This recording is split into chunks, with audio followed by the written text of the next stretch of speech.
1967 में राजस्थान के जयपुर में पैदा हुआ एक बच्चा जिसका नाम रखा गया साहबजादे इरफान अली खान। गरीब घर, पापा का टायर का बिजनेस, लेकिन खेल कूद में अव्वल। क्रिकेट बड़ा पसंद था। सीके नायडू ट्रॉफी अंडर 23 में सिलेक्शन भी हो गया, लेकिन आने जाने का पैसा नहीं खुद के पास। फिर मन लगा एक्टिंग में। मामा जान थिएटर करते थे तो चल दिए उन्हीं की राह पर।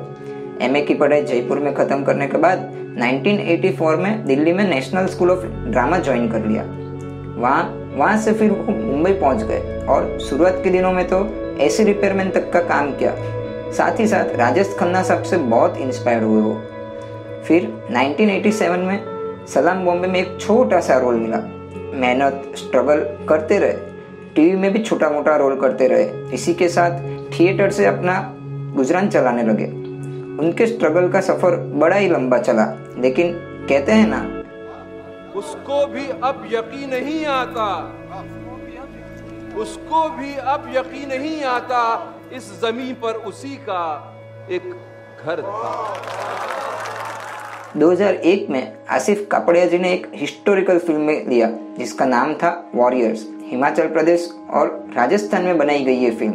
बस फिर तो गाड़ी निकल पड़ी थी। 2004 में बॉलीवुड में लीड रोल मिला।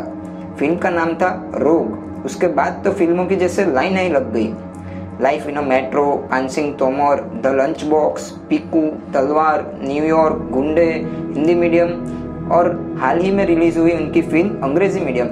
इन सब के अलावा कुछ हॉलीवुड मूवीज जैसे the amazing Spiderman, Slumdog millionaire, life of pi, puzzle, inferno, Jurassic world, ऐसी बहुत सारी फिल्मों में उन्होंने बहुत ही उम्दा अभिनय किया।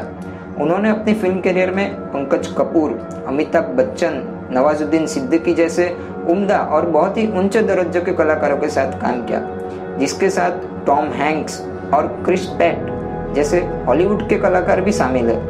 उन्हें अवार्ड भी बहुत सारे मिले, जिसमें film fair award, screen award, star dust award, life award, producer guild award, national film fair award और हाँ, सबसे खास पद्मश्री भी 2011 में मिला।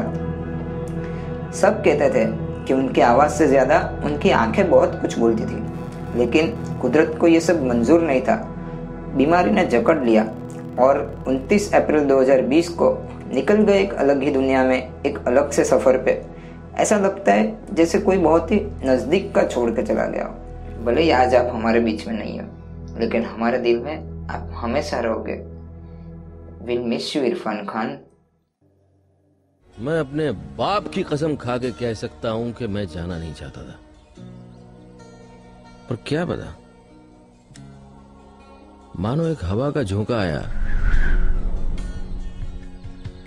गाड़ी खुद ब खुद चलने लगी, मेरे हाथ स्टीयरिंग को मोड़ने लगे। मैं क्या बताऊं।